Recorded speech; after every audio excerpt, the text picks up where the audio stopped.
Learning is one of the most important things that anyone in data can do. In fact, if you're trying to break into the industry as a data analyst, learning skills on the side is going to help you do that. Well, if you're a data analyst and you're going to move into a data science or a data engineering role, you're going to have to spend hours watching YouTube videos, reading books to learn those skill sets because they're not always taught on the job. But the hard part is balancing learning with a full-time job. When you're expected to work 40 plus hours a week, Monday through Friday, it's hard to get all of your tasks done every single day, and your learning can slowly slide away. That happened to me my first year to year and a half as a data analyst. I neglected learning, and it's one of my biggest mistakes that I've done so far in my career. So today I'm going to be showing you guys how I've been able to balance learning while still working a full-time job as a data analyst slash data scientist at a fintech company.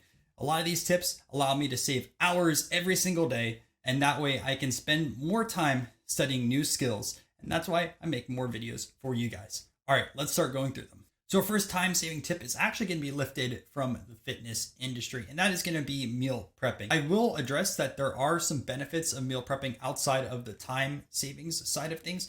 First, you can eat a lot cleaner, but that really depends on the macros of the meal that you are going to be setting up, whether you want to have a high protein and lower calorie type of meal.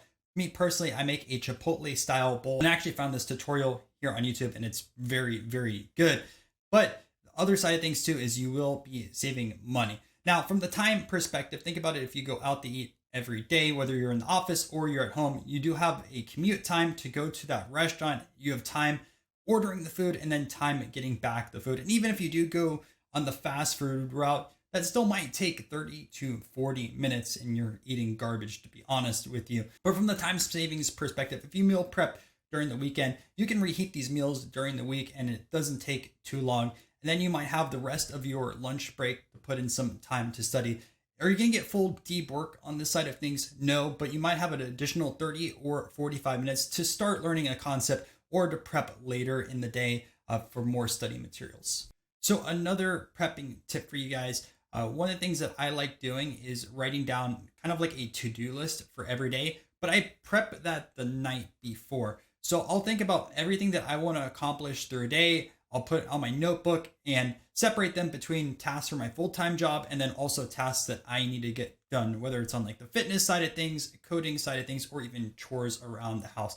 But the reason why I like doing these the night before is if I lay everything out, I kind of have an idea of when I want to accomplish tasks during the specific day and also the priorities associated with them. And for me personally, I find that a little bit more efficient than just writing it down earlier in the morning.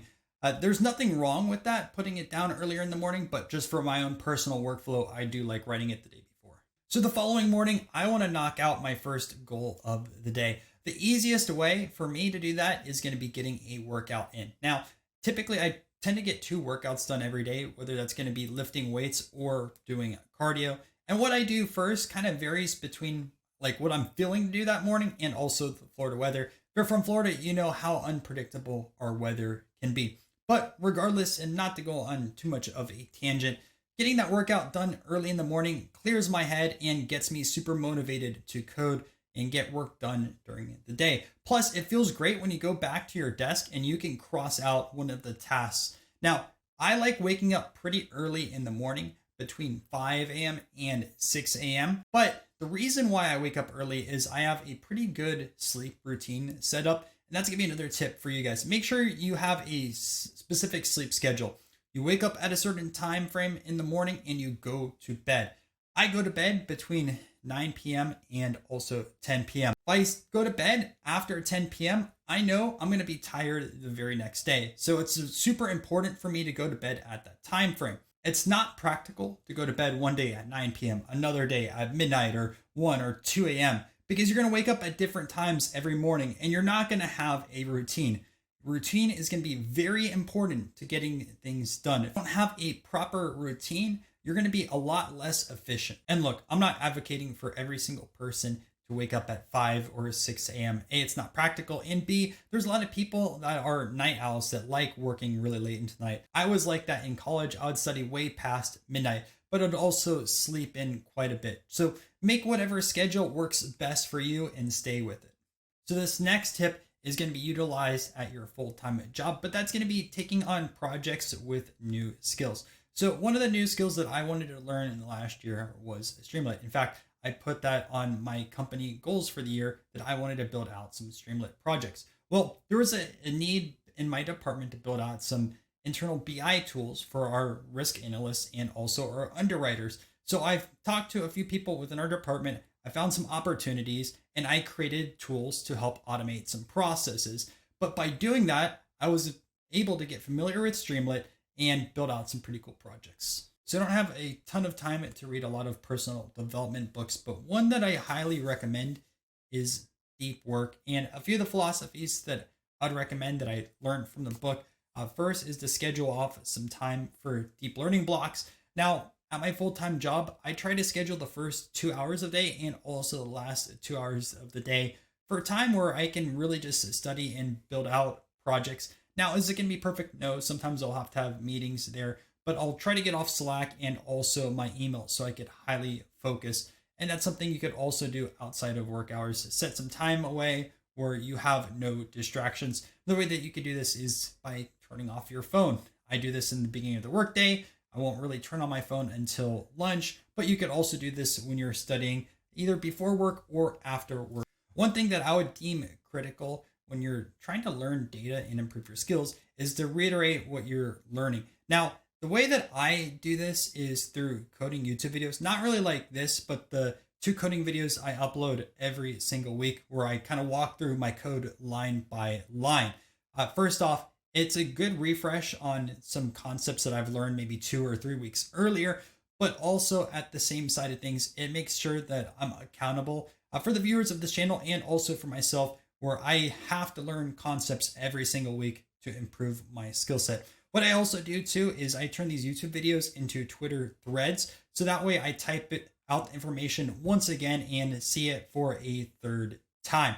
Now, maybe you don't want to make YouTube videos, or maybe you don't want to post on Twitter. There's a few other ways that you could do this. The first is finding an accountability partner. I go back and forth and, kind of present the information that you learned the week or 2 weeks prior. Another way you could do this is by posting on GitHub and making some repos over there based off of some subject matter. Or if you have a Discord account, I have a daily code check-in. So feel free to post some projects or things that you're working on in there. So this last one kind of pains me to say it, but sometimes you're going to have to make sacrifices within your life to make sure that you study more. Now, 2 examples that I've done is, first, I've cut out a lot of my guitar practice. In high school and also college, I played a lot of guitar. I found it really fun. It made me relax quite a bit. And at one point, I was trying to learn percussive fingerstyle, which is a very difficult concept to grasp.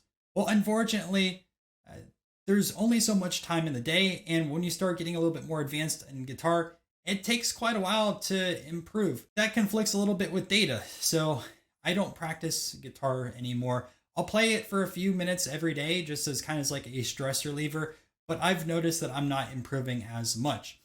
Another thing that I've kind of sacrificed to improve my data skills is I don't travel to sports card shows as much anymore. I have another YouTube channel, which is Breakout Cards. I used to travel practically every weekend to a card show across the United States. And well, I'm not really doing that anymore. I travel probably once a month, if that. And a lot of travel is now locally rather than flying out to Pennsylvania or Virginia or California for a show.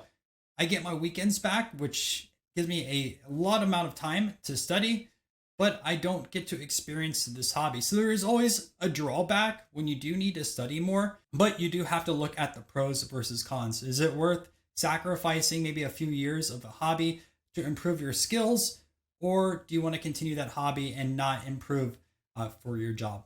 That's the decision that you have to make. So those are my tips. If you guys have any tips that you want to share as well, make sure to post them down below. And if you found some value in this video, make sure to subscribe to the channel. It's 100% for free. And if you want to find some coding videos to improve your data skill sets, I have a bunch right over here.